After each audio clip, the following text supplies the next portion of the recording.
2019년 8월 15일 광복절 돈다방 미쓰리 시작하겠습니다. 최근 일본과 한국의 반일 감정에 불을 지피는 기업이 있죠. 바로 일본 기업 DHC라는 기업입니다. 저는 그 제품을 사용하지는 않는데요. 궁금하긴 했었어요. DHC, 저게 무슨 약자일까? 뭐의 약자일까? 혹시 여러분들 무슨 약자인지 알고 계십니까? DHC. 더티하고 혐오스러운 씨발놈들? 예. 그래서 DHC인가요? 자, 어쨌든, 오늘 광복절이 되었습니다. 오늘, 대대적인, 어떤, 모임들, 집회도 좀 열린다고 하니까요. 자, 우리나라가 또 위기 때 강하다라는 거를 보여주는, 그런 민족이니까 지금 진행되고 있는 모든 문제들, 잘, 헤쳐나갈 거라고 생각을 하고요. 저는 새벽에 일어나서 미국 주식 시장을 분차트로 보고 있거든요.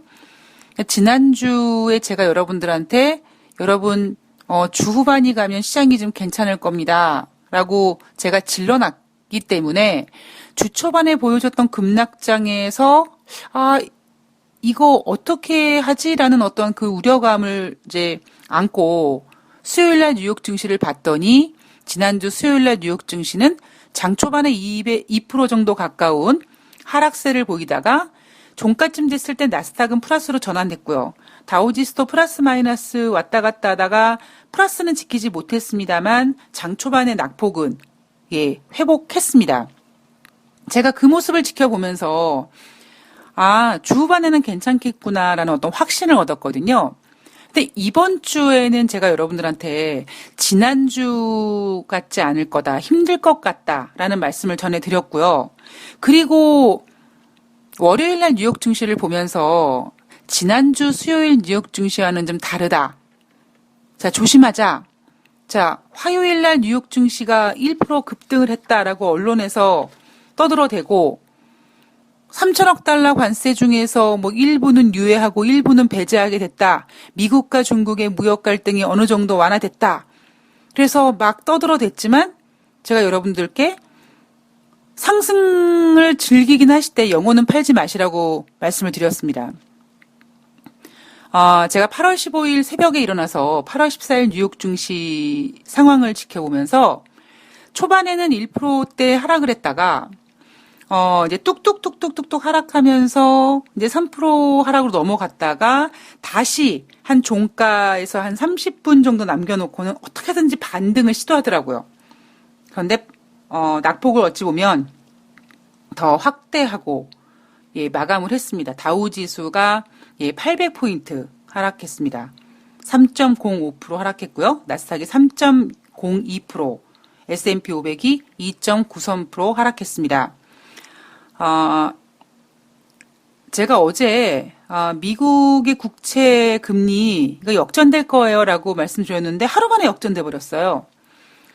제가 앞에서도 한번 이런 부분에 있어서 미쓰리가 상당히 부담을 갖고 있다라는 이야기를 전해드렸는데 예전에는요, 제가 어떠한 이야기를 해드리면 한참 뒤에 그 일이 현실이 되지 않았습니까? 그래서 중간중간에 제가 그렇게 얘기한 부분에 있어서 보충 설명도 해드릴 수 있었고요. 또 그 부분에 있어서 혹시 잘못 이해하신 분들께는 저는 그런 뜻이 아니었고요. 이렇게 뭔가 제가 계속 살을 붙이고 이야기를 풍부하게 더해드릴 수 있는 시간이 있었는데 요즘에 제가 느끼는 거는요. 뭔 얘기만 하면 바로바로 상황이 전개가 되니까 사실 제가 방송을 함에 있어서 상당히 좀 겁이 납니다. 예를 들면 이런 거예요. 제가 최근에 느꼈던 것 같은 경우에는 그 국제 유가에 대해서 제가 작년 이맘때는 한 5월달 경인가 유가가 막 움직였을 때 이제 오펙 회원국들이 모여서 증산하겠죠. 이런 이야기를 하고 좀 있다가 한 달 정도, 한 보름 정도 있다가 오펙에서 증산한다 이런 얘기가 나왔었거든요. 근데 최근 보면 미쓰리가 아유, 오펙 회원국들이 사우디가 뭐 단톡방 만들어가지고 얘기하겠죠라고 얘기하면 그 다음날 그 얘기가 나오는 거예요. 미국의 이 채권 금리 역전되는 거 이제 역전될 거예요. 그 얘기가 나오자마자 하루 만에 역전이 됩니다. 그래서 이제는 뭔 얘기를 하는 게 이제 겁이 나는 거죠, 점점. 그러나 우리 마음을 좀 차분하게 가라앉히고 어차피 미쓰리는 이랬다 저랬다 얘기하는 사람은 아니니까요. 돈다방 미쓰리가 지금까지 이 방송을 유지하고 있고 그리고 여러분들한테 많은 사랑을 받고 있는 건요. 뭐 시장 상황이라든가 어떤 이런 현상 같은 거를 뭐 어떤 본다 안 본다 이런 문제도 있겠지만 일관성이 있는 이야기를 해주기 때문에 여러분들께서 좀 중심을 잡을 수 있기 때문이 아닐까 생각하거든요. 제가 요즘 매일 전해드리는 얘기가 이거죠. 시장이 이제 더 이상 금리 인하 같은 것이 시장의 호재가 될 수 없다는 것을 시장 자체가 보여줄 것이다. 그리고 제가 앞서서 2019년도 하반기 저는 안 좋게 봅니다. 그리고 이제 그거를 비유해 드리기 위해서 어떤 아들이 있는데 그 아들이 아르바이트를 열심히 해서 이제 학비 같은 거 내려고 목돈을 한 1,000만 원, 2,000만 원 정도 모아놨는데 주변에서 가상화폐로 돈을 벌었대더라. 그래서 그 아들이 가상화폐에 돈을 투자했고 가상화폐가 하락했고 그 아들이 그거를 만회하기 위해서 대출을 받고 싶었는데 대학생들 대출은 좀 어려우니까 대부업에 가서 비싼 이자를 받고 대출을 받죠. 그래서 가상화폐를 물타기를 합니다. 근데 또 하락해요. 자, 문제는 이 아들이 그 대부업에서 빌린 돈을 갚지 못합니다. 자, 엄마는 그 사실을 알게 돼요. 야, 너 니네 아버지 알면 너 다리 몽둥이 부러지겠다. 형, 엄마는 어떤 상황이냐? 맨날 남편이 야, 씨, 옆에 내가 집구석에서 뭐하냐? 막 이렇게 네가 뭐 경제에 대해서 알아? 네가 뭐 돈을 벌어봤어? 막 맨날 이렇게 구박을 하니까 주변에 주식 시장 좋다고 하는데 돈 좀 벌어볼까? 근데 가정주부가 뭐 무슨 큰 돈이 있겠습니까? 그래서 아파트 분양받아서 이제 중도금 내야 될 그 큰 돈을 남편 몰래 잠깐만 빼서 내가 주식으로 돈을 벌어서 남편한테 나 이런 사람이야. 나 무시하지 마. 나 이렇게 재테크 할 줄 아는 사람이야. 이런 거 보여주기 위해서 그 돈으로 주식을 했는데 주식이 빠졌겠죠? 그래서 이걸 또 아들과 똑같이 만회하기 위해서 증권회사에서 신용계좌를 터가지고 또 신용을 써서 주식을 합니다. 마이너스 상태예요. 자, 그런데 아들이 지금 대부업 쪽에서 빚독촉이 허덕입니다. 그냥 엄마도 좀 죽을 것 같은데 엄마도 이제 언제 남편한테 쫓겨날지 모르는 상황 속에서 그래도 엄마는 일단 아들은 살려야겠죠. 그래서 그 엄마가 그 신용계좌가 마이너스인 상태에도 불구하고 그 돈을 털어서 아들을 메꿔줍니다. 그런데 어느 날 갑자기 남편이 여보, 그 중도금 어디서 갖고 와봐. 이러는 거죠. 자, 제가 이 비유를 해드리는 이유가 뭘까요? 이런 비유도 해드렸죠. 엄마가 있는데 엄마가 현금이 되게 많아요. 그래서 엄마 옷장, 서랍장 제일 아래 칸에 문을 열면 신사임당이 쫙 깔린 거죠. 아들이 용돈이 좀 부족한데 어느 날 여자친구 생일 선물을 해주기 위해서 여자친구가 또 그냥 싸가지 없게 그냥 비싼 거 사달라 그래가지고 용돈은 없어 죽겠는데 엄마 1층 서랍에 돈이 있는 걸 아니까 슬쩍 신사임당을 한 장 이렇게 뽑아냅니다. 그리고는 아들은 심장이 콩당콩당 뛰죠. 엄마가 알면은 난 뒤지겠다. 근데 엄마가 몰라요. 괜찮네. 근데 여자친구가 또 뭐 여행을 가재요. 아니면 뭐 맛있는 거 사달래요. 용돈이 없어요. 그래서 이번에는 2장을 뺍니다. 또 콩당콩당 해요. 엄마가 몰라요. 이제 그러다가 어느 순간에는 엄마의 그 1층 서랍장은 아들의 은행이 되어버리는 거죠. 왜? 뽑아가도 티가 안 나니까. 근데 엄마가 갑자기 돈이 필요해서 그 현금을 좀 쓰려고 돈을 계산하다 보니까 이상하다. 돈이 많이 비네. 이런 상황. 제가 이런 비유를 해드린 이유가 뭐냐면 제가 여러분들한테 뭐 인간이 더 이상 유동성을 지배할 수가 없다. 이제 인간은 유동성한테 지배를 당한다. 유동성이 뭐야? 유동성이? 뭐 글로벌 혹은 시장에 돌아다니는 어떤 그 돈의 흐름을 우리가 유동성이라고 하지 않습니까? 근데 우리가 늘 뭐 주식 투자함에도 얘기하지만 자기 돈으로만 투자하면 괜찮아. 그리고 그 자기 돈도 여윳돈이면 괜찮아. 근데 문제가 뭐냐면 여윳돈이 아니라 뭐 이 돈을 내가 이번 달에 카드를 메꿔야 될 돈인데 카드 메꾸기, 카드 결제일 전에 한 일주일 동안 내가 잠깐 단타 쳐가지고 수수료말이라도 좀 벌고 내가 팔아서 카드 값 내야지. 절대 수익 안 납니다. 예, 그건 제가 맹세할 수 있어요. 그리고 그렇게 급하게 여윳돈이 아니라 급하게 어디다 써야 될 돈을 투자한다든가 아니면 돈을 빌려서라도 투자를 하는 이런 거 하지 말라고 하는 이유가 뭐겠습니까? 결국 안 된다라는 걸 아는 거죠. 제가 늘 말씀드리는데 여러분들 주식을 이렇게 딱 매수해서 체결되잖아요. 그러면 일단 투자자들은 루저입니다. 루저. 왜 루저가 되냐면 여러분 그 증권회사 잔고마다 그러니까 그 손익계산 그 잔고 보여주는 평가 그 보여주는 그 화면을 보면요.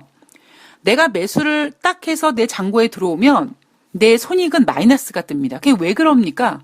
예, 수수료, 세금 뭐 이런 게 다 반영이 되는 거예요. 그것처럼 그러니까 돈을 빌려서 투자를 하던 아니면 급하게 내가 뭐 잠시 뒤에 빼야 될 돈인데 잠깐 하는 거는 일단 심리적으로는 안 되는 거죠. 게임이 안 돼요. 그래서 지금 우리가 유동성이라고 불리우는 거는 그 유동성이라는 녀석이 빚이 아니라 그냥 온전히 현금으로만 존재한다면 문제가 발생되지 않겠죠. 그런데 참 인간이 어찌 보면 똑똑하면서도 헛똑똑한 게 뭐냐면 만약에 여러분 우리 인류 역사상 가장 제일 처음에 발생된 버블이 튤립 버블이라고 하죠. 물론 우리는 그리고 우리나라에서 튤립 버블이 발생된 건 아니지만 튤립 버블을 겪었을 때 그러한 상황들이라든가 이런 것들이 데이터화돼서 기록화돼서 튤립 버블은 이런 일 때문에 튤립 버블이 발생된 것이다. 이미 그때 한번 어찌 보면은 인간의 탐욕과 욕심과 그다음에 돈을 땡겨서 하면 안 된다 이런 것들이 분명히 교훈화돼서 데이터가 되어 있었을 겁니다. 그러면 사실 그 뒤에는 버블이 일어나면 안 되는 거잖아요. 그런데도 항상 어느 순간 패턴이 되면 버블은 늘 벌어지고 위기는 늘 옵니다. 인간이 글쎄요. 기억력이 나빠서 그런 걸까요? 아니면 그 기억 속에 담겨 있는 어떤 지난번의 금융위기의 충격을 이길 만큼의 지금 시장이 더 멋있어 보이고, 더 좋아 보이고, 더 부자가 되게 해줄 것 같은 그런 기분이 들어서 그럴까요? 아니면 전문가들이 지난번 위기랑은 다르답니다. 라는 말 때문에 투자자분들께서 그냥 과거의 위기를 무시하시는 걸까요? 저는 모든 것들이 다 영향을 끼친다고 생각하지만 제가 가장 바보 같다라는 생각이 뭐냐면 지금 상황은요. 지난번 때 위기랑은 다르답니다. 저는 그런 얘기하는 전문가들은요. 진짜 죄송하지만 돌대가리 같아요. 아니 인간이 바보입니까? 아니 어떻게 똑같은 위기가 생겨요. 그죠? 우리가 2018년도 연초에 증시가 되게 좋았다가 2월 달에 이렇게 하락하는 모습 나타나면서 사실 그때 위기 이야기가 좀 나왔었죠. 그때도 뭐 국채 금리가 10년물 금리가 뭐 3%가 넘는다 뭐 이런 얘기 나와서 또 국채 금리 때문에 또 시장이 좀 힘들었던 적이 있었습니다.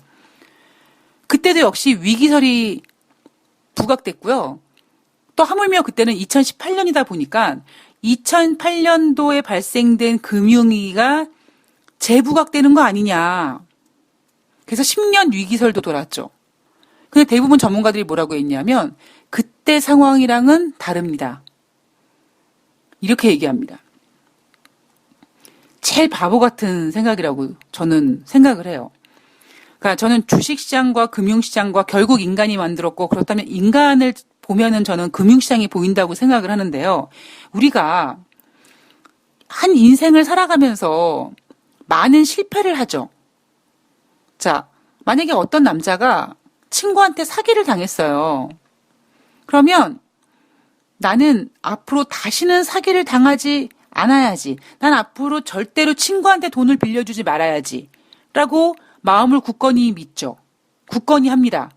그런데 그 다음에 이 사람이 또 사기를 당합니다. 그때는 친구한테 사기를 당할 확률은 적죠. 그럼 누구한테 사기를 당합니까? 꽃뱀한테 당하죠. 그러니까 그런 모습이, 그런 인간이 가지고 있는 성향을 이 금융시장이 똑같이 갖고 있거든요. 그런데 지난번과는 다르다. 뭐 이런 그런 개똥 같은 소리를 하는지. 예, 전 그런 이야기들을 이렇게 우리 할머니 표현에 따르면 그런 씨부렁거리는 사람들 보면 저 사람들은 뭐 나름대로 뭐 박사니 뭐 이런 이게 뭐 이런다고 하는데 도대체 뭘 알고 있는 걸까? 그런 생각이 좀 들더라고요. 미국과 중국의 무역 분쟁이 지금 진행되고 있는데요. 참 재미있는 상황이 이놈의 미국과 중국의 무역 분쟁도 어쩌면 그렇게 미쓰리가 생각했던 대로 돌아가는지, 그죠? 예. 중국이 무서워지고 있다는 얘기를 제가 얼마나 많이 드렸습니까? 이제는요, 하다못해 중국이 미국한테 큰 소리를 쳐요. 어제 나온 뉴스에서 트럼프 대통령이 3천억 달러에 대한 중국산 제품에 10% 관세를 9월 1일부터 부과하기로 했다가 어제 나온 얘기는 뭐 그중에 휴대폰, 노트북 이런 것들 뭐 연말에 소비 시즌에 미국 국민들이 피해를 보지 않기 위해서 뭐 그리고 중국이 대화를 너무나 간절히 원하고 있기 때문에 그렇게 생각을 바꿨다. 그런 얘기를 하면서 예, 증시가 뭐 일명 언론에 따르면 급등했다 뭐 이런 얘기도 하지만 중국에서 뭐라고 하냐면 야 미국 니네 뭐 하는 짓이야 3천억 달러 관세부가 전면 철회해 이렇게 오히려 지금 중국이 큰 소리를 빵빵 치고 있습니다. 그러니까 중국이 미국의 이제 패를 읽어버린 거죠. 마치 트럼프 대통령이 제롬 파월 연준 의장이 금리를 인하하지 않으려고 버티면 금리를 인하하게끔 만들기 위해서 증시를 흔드는 것처럼 그런 거를 시장이 트럼프의 마음을 읽어버린 것처럼 이제 중국이 트럼프의 마음을 읽어버린 거고 마음을 읽었다기보다 트럼프 대통령의 지금 상황을 캐치한 거죠. 그리고 어찌 보면 이런 상황을 캐치하기 위해서 중국은 시간을 벌었을지도 모르겠습니다. 하여튼 요즘 저는요, 예, 좀 방송하기가 좀 겁이 나요. 그러니까 예전에는 좀 여유 있게 제가 이야기했던 내용들이 좀 시간이 지나서 진행이 되니까 그 사이에 충분히 다른 수다도 떨고 뭐 충분히 이런저런 얘기를 해도 되는데 요즘에는 너무 바로바로 상황이 벌어지다 보니까요, 예, 제가 여유가 없어요. 예, 제가 여유가 없이 좀 힘이 듭니다. 자, 3천억 달러의 관세부가 일부 유예해주고 철회해주고 근데 휴대폰과 노트북만 하더라도 800억 달러가 넘는다. 그럼 결국 얼마가 될 거냐? 뭐 장난감, 의류, 신발 이런 거 다 계산해 봤더니 결국 트럼프 대통령이 큰 소리 뻥뻥 쳤는데 그러니까 앞서서 500억 달러, 그 다음에 2천억 달러, 그리고 3천억 달러 뭐 엄청난 금액으로 이제 중국이 큰일 날 것 같았는데 결국 이번에 트럼프 대통령이 한 발 뒤로 물러나면서 3천억 달러가 아니라 관세가 부과될 금액이 총 1,070억 달러밖에 안 된다고 합니다. 그러니까 어찌 보면 지난번 2천억 달러보다도 예, 적은 거죠. 중국이 미국한테 야, 니네 지난번 G20 정상회담 오사카 편에서 추가 관세 부과하지 않기로 합의했잖아. 니네 왜 그거 어기고 3천억 달러에 대해서 관세 부과하고 지랄이야. 이렇게 지금 중국이 큰 소리 치고 있습니다. 물론 미국 입장에서는 할 말이 있어요. 그때 미국이 추가 관세를 부과하지 않기로 했던 전제가 뭐였냐면 중국이 미국의 콩을 54만 톤을 사주기로 약속했던 거죠. 그 조건으로 미국은 화웨이를 풀어주기로 했고 3천억 달러에 대해서 추가 관세하지 않기로 했던 겁니다. 그죠? 근데 지금 이 모든 문제가 뭐 때문이에요? 콩 때문이라니까요. 콩. 제가 이 콩 얘기를 콩 타령을 얼마나 많이 합니까? 아유 이놈의 콩 때문에. 콩 때문에. 자, 미국 2년물 금리와 10년물 금리가 역전돼서 글로벌 침체 공포 때문에 유럽 증시도 하락했고 미국 증시도 하락했습니다. 만약에 오늘 8월 15일 국내 증시가 열렸다면 우리나라 증시 개박살 났을 거예요. 예, 제가 그랬죠? 앞으로 1900포인트를 깨는 거는 그냥 툭 하면 깰 거라고요. 툭 하면. 제가 2100포인트 이제 가까이 하기엔 너무 먼 당신이라고 말씀드렸습니다. 국제 금값은요. 전일 대비 온스당 13.70달러, 0.90% 상승해서 1527.80달러로 마감했습니다. 주요 국가들의 경제 지표가 부진했고 미국 국채 수익률 곡선이 역전됐다. 글로벌 경기 침체 우려감이 확산되고 있다. 그래서 안전자산 선호 현상인 국제 금값이 상승했습니다. 참 열받는 것. 예, 물론 저도 한때 정말 진짜 증권회사 다니면서 그냥 어깨에 힘주고 개뿔도 없는 게 그냥 명함만 돌리고 영업지랄 할 때 저도 똑같았지만 참 지금 보면 제가 안타까운 부분이 그리고 안타까우면서도 또 제가 옛날에 부족했던 부분에 대한 좀 죄송한 마음도 있고 개인 투자자분들한테 그러다 보니 뭔가 그런 걸 만회하기 위해서 내가 더 열심히 해야 되겠다라는 그런 각오도 새롭게 하지만요. 참 안타까운 거는 보세요. 제가 앞서도 이런 말씀 드렸지만 아니 얼마 전까지 경기 좋다며요. 뭐 골디락스라며요. 뭐 경기 확장이라며요. 근데 갑자기 지금 침체 타령을 합니다. 하다못해 지금 제 머릿속의 기억으로는요. 5월인가요? 5월 달에 제롬 파월 연준 의장이 경기 확장 유지를 위해서 통화정책 점점점이라고 얘기했던 게 아마 제 기억으로는 5월인가 6월 정도로 기억을 하고 있는데요. 그때만 하더라도 경기 확장 유지라고 했는데 지금은 이제 대놓고 경기 침체래요. 아래 공포래요. 아래 공포. 그러면 안타깝게도 경기 확장 유지, 계속 경기가 좋아지고 있어. 경기 나쁜 거 아니야. 이런 말만 믿고 계속 지금 주식시장에서 버텼던 투자자분들은 빠져나올 어떤 기회를 놓쳐버린 거죠. 물론 돈다방 미쓰리를 듣는 청취자 여러분들께서는 이미 미쓰리가 이런 경고를 해드렸지만서도 정리하지 못한다는 건 알고 있습니다. 뭐 안타깝죠. 어차피 결과적으로 정리 못할 거, 몰랐던 거나 알고 안 한 거나 뭐 결과는 똑같다라고 하실지 모르겠습니다만 결과가 똑같은 게 아니라 앞으로 진행되는 상황이 더 달라질 수 있을 거라고 저는 생각을 합니다. 아예 몰랐다가 좋을 거라며 했는데 오늘 아침에 눈 떴는데 경기 침체라고 당하는 투자자들과 돈다방 미쓰리를 들으시면서 계속 미쓰리가 안 좋을 거래. 근데 미쓰리가 20%만 참조하래. 그리고 20%가 아니라 더 참조하고 싶은데 내가 손이 안 나가. 매도 주문을 못 내겠어. 이렇게 생각하신 분과 지금 결과적으로는 정리를 못한 거는 똑같지만 앞으로는 달라집니다. 국제 유가는요. WTI가 배럴당 전일 대비 1.87달러, 3.3% 하락해서 55.23달러로 마감했습니다.